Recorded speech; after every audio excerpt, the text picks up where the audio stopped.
तो हमारी विचलता होती है, भ्रष्टता होती है, उसका मुख्य कारण अन्य बल होता है। जैसे हमें साधना का बल है तो आओ कसौटी साधना की, हमें तपस्या का तो आओ तपस्या का क्या स्वरूप है उसमें कसो, आप फेल मत होना।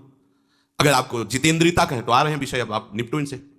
अगर केवल बल, केवल भरोसा प्रभु का है, ये अंदर की बातें बाहर से नहीं जानी जाएगी, केवल प्रभु का भरोसा है, बस बात आप समझ लो, ये भरोसा आ गया, अब इसी जन्म में आपको भगवत प्राप्ति हो जाएगी, कोई भी नहीं बिगाड़ सकता। बोले मरने के समय भगवान को भूल गए तो भगवान कह रहे हम तुम्हें नहीं भूलेंगे, अगर भूल जाए तो हमारे जैसा कृतज्ञ कौन हो सकता है, तुमने मेरा आश्रय लिया, मैं तुम्हारी स्मृति बनूंगा। नाथ पढ़ना चाहिए, हमारी तो बात बन गई, भरोसा दृढ़।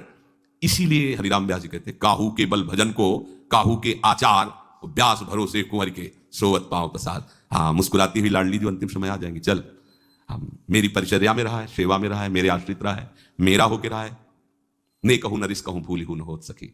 लालजू से भी अधिक करुणा समुद्र लाडली जो है, क्योंकि लालजू के हृदय का प्रेम मूर्तिमान श्री लाडली जो है। आओ, कभी कभी प्रभु सिद्धांत को लेकर भक्त पर थोड़ा कड़ी नजर भी कर देते हैं जैसे पिता, लेकिन लाडली कभी नहीं, नेक हूं नरिस कहूं भूल हूं न होत सकी।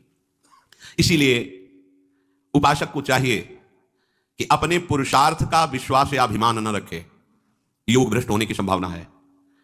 अंतःकरण में थोड़ा भी महत्व अपना पराया बकाया रह गया है, मैं कुछ हूं या मेरा कुछ है, फिसलने के लिए पूरी तैयारी आपने कर ली है, चाहे जो हो, योगी हो, ज्ञानी हो, भगत हो, कोई भी हो, मन आपका धोखा दे देगा। और अगर आपने केवल प्रभु का सहारा लिया है तो प्राण छूटते समय मन एकदम संसार में चला जाए तो भी वो योग भ्रष्ट नहीं हो सकता, क्योंकि भगवान वादा करते हैं, ये भगवान के वचन है, उस समय मैं उसका स्मरण बन जाता हूं। आ गए महाराज, स्वयं आ गए। जैसे भक्तों ने मांगा है ना कि आखिरी समय हो तो आप मुस्कुराते हुए सामने हो, मांगने की जरूरत नहीं, वो आ जाएंगे। वो इतने करुणा समुद्र फिर नहीं देखते, अंतिम समय फाइनल वो सुधारते हैं। इसीलिए तो भक्त निर्भय रहता है, निश्चिंत रहता है। जिसे प्रभु का भरोसा है और जिसे अपना भरोसा है, वो कुछ भी बोले वो चिंतित हो जाएगा, परेशान हो जाएगा, जरा सा विकार में वो विकल हो जाएगा, विवल हो जाएगा। अपने बल का सहारा विश्वास अभिमान ना हो तो मन संसार में जाने पर भी वो योग भ्रष्ट नहीं हो सकता। कारण कि जब मन संसार में जाता है तो भगवान उसको पकड़ करके अपने में लीन कर लेते हैं। अंतिम समय की बात भैया, चाहे जीवन में पढ़ाई लिखाई भले ना हुई हो, अगर नंबर बढ़िया आ जाए तो ये नंबर बढ़िया आ जाएंगे। कैसा? जो भगवत आश्रित है। इसीलिए आश्रय तत्व के बराबर कोई बात नहीं है। सबसे बड़ी बात ये अंदर की बात है, कोई बिरला ही आश्रय ले पाता है, ये भी ध्यान रखना। धन का आश्रय, शरीर का आश्रय, सम्मान, महात्म, न जाने कितना कूड़ा करकट भरा हुआ है, सब बच करके है तो अपनी साधना का आश्रय। इन्हीं के आदेश से भजन होता है क्या? कर लेंगे भजन हम, हाँ आप कर लोगे माना, लेकिन आप कर लोगे ना तो आप पूरा नहीं कर पाओगे, क्योंकि पूरा तो आपसे होता है। आप जब तक रहोगे ना तब तक अधूरे रहोगे, अधकचरे रहोगे। पूरे कब होगे? जब आप सोच लोगे मैं करने लायक नहीं रह गया, अब तो आपके भरोसे आप अब पूरा हो गया। पूरा तभी होता है जब पूरा का पूरा समर्थ होता है। ध्यान रखना, अब मैं किसी योग्य नहीं रहा, नाथ हार चुका हूं, अब आप ही हो, बस जीत गया हो। और जब तक है तो ठीक है, हम 1 महीने को उपवास लेते हैं, ये करते, हाँ करो, बढ़िया मार्ग है, पर अधूरे, क्योंकि आपका कर्तृत्व भाव है तो मूढ़ता छुपी है। अहंकार विमूढ़ आत्मा करता हमिति मन्यते। ये रहस्य सबकी समझ जल्दी नहीं आता। या रहस्य रघुनाथ कर वेग न जाने कोई, और जो जाने रघुपति कृपा, सब छाती चौड़ी करके घूमोगे। मान लीजिए पक्का अभी इसी क्षण आप ऐसे आनंदित हो जाएंगे अगर ये बात मान लेंगे ना, ये बात बन गई, हम तो लाडली जी के भरोसे हैं। लाडली जी के भरोसे का मतलब हमारे पक्ष में प्रियाजू, हमारे पक्ष में प्रियाजू, फिर अब हमारा कौन बिगाड़ सकता है? कौन बिगाड़ सकता है? नहीं, एक किंचन मात्र नागरिदासी जन्म जितायो। लालजू कहते हैं कि हर आज्ञा किसने उल्लंघन किया है? प्रियाजू जरा से कोई बात नहीं, कोई बात नहीं जाले दो। लाडली जी की भ्रकुटी चढ़ी, अनुल्लेख्यानंद बिल्कुल काट दिया महारानी जो, ये रजिस्टर फूक दिया इसका, ये ले। हाँ, हम लोग ऐसे पास होंगे, ऐसे नहीं पास हो सकते, पक्का समझ लो। ऐसे ऐसे प्रश्न जिनका समाधान ही नहीं है। और अगर आप शरणागत हैं तो ऐसे ऐसे नंबर हैं जो प्रश्न के उत्तर लिखने पर आते ही नहीं है, वो केवल उन्हीं के द्वारा दिए जाते हैं। ये मेरा है, अब बोलो क्या? खत्म, सब खत्म। वो बोल देते हैं ठसक से, ये मेरा है, बस खत्म। ये मेरा सेवक है, जैसा मेरे सेवकों का होता है वैसा ही करो। नहीं, आपको तो इसने छोड़ दिया, वैसा को उसने छोड़ दिया, मैंने थोड़ी छोड़ा, चलो करो। किसकी चलेगी इनके आगे? इसीलिए इनके जैसा कोई कृपालु नहीं। अतः उपासक को यह देखना है कि वो प्रभु पर निर्भर है या अन्य किसी पर, यह ध्यान देना चाहिए अंदर से।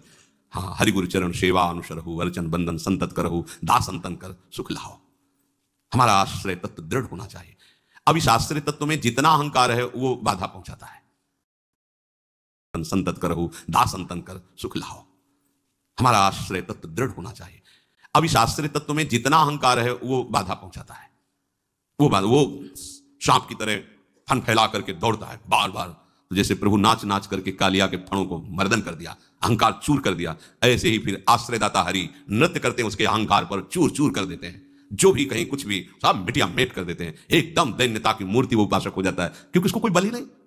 अगर वो कुछ भी सोचे तो क्या सोचे, उसके पास है ही नहीं कुछ प्रभु की सिवा को। तो फिर जैसा जो ही प्यारो करे सोई मुहि भावे, क्योंकि उसके पास कुछ है ही नहीं। ऐसा उपासक अभी जीवन मुक्त है, अभी कुछ भी हो, कोई भी हो, कैसा भी हो, अभी जीवन मुक्त है, अभी अंतिम फाइनल उसका अभी इसी क्षण हो गया। बस केवल प्रभु का भरोसा। ये जबान से कहने की बात नहीं है, ये वहां रोक के प्रश्न करें, मैं तो प्रभु के भरोसे हूं। जैसे कल प्रश्न, मैं तो समर्पण किए हूं, फिर हमारा काम क्यों नहीं बना? तो तुम्हारा काम क्या रह गया? तुम रह गए, तुम्हारा काम रह गया। तो समर्पण बकवास को थोड़ी कहते हैं। समर्पण किनका होता है? तन का, मन का, प्राणों का, स्वयं का। तो जब तन मन प्राण स्वयं समर्पित हो गए तो हमारा काम क्या रह गया? अब तो सब वो जाने उनका काम। हमारा काम क्या है वो हमारे, बस इतनी बात दिमाग में रखना। उनका काम क्या है वो देख लेंगे, ये पूरा सब उन्हीं का काम है, सब करवा लेंगे जो कुछ जैसे चाहिए। भक्ति योगी को सर्वश्रेष्ठ बताने से सिद्ध हुआ कि जितने योग हैं उनमें पूर्णता में कुछ ना कुछ कमी रहती है। संसार संबंध विच्छेद होने से सभी योगी बंधन से सर्वथा मुक्त हो जाते हैं, सभी निर्विकार हो जाते हैं, सभी सुख और शांति आनंद को प्राप्त करते हैं, यह पक्की बात है। परंतु जो प्रभु का अनन्य आश्रय लेकर भजन करता है उसमें और इन सब में अंतर है। इनमें भगवत प्रेम नहीं होता। मुक्त हो जाएंगे, सुख शांति को प्राप्त हो जाएंगे, पर प्रेमी नहीं होंगे। और जो भगवत आश्रित होता है उसको प्रेम, ये सब योगों का श्रेष्ठ योग प्रेम योग है, उसे प्रेम प्राप्त होता है। जैसे उद्धव जी अपने को पूर्ण मानते थे, पर जब प्रेमी गोपीजनों के समीप गए तब उनको अपनी अपूर्णता का बोध हुआ।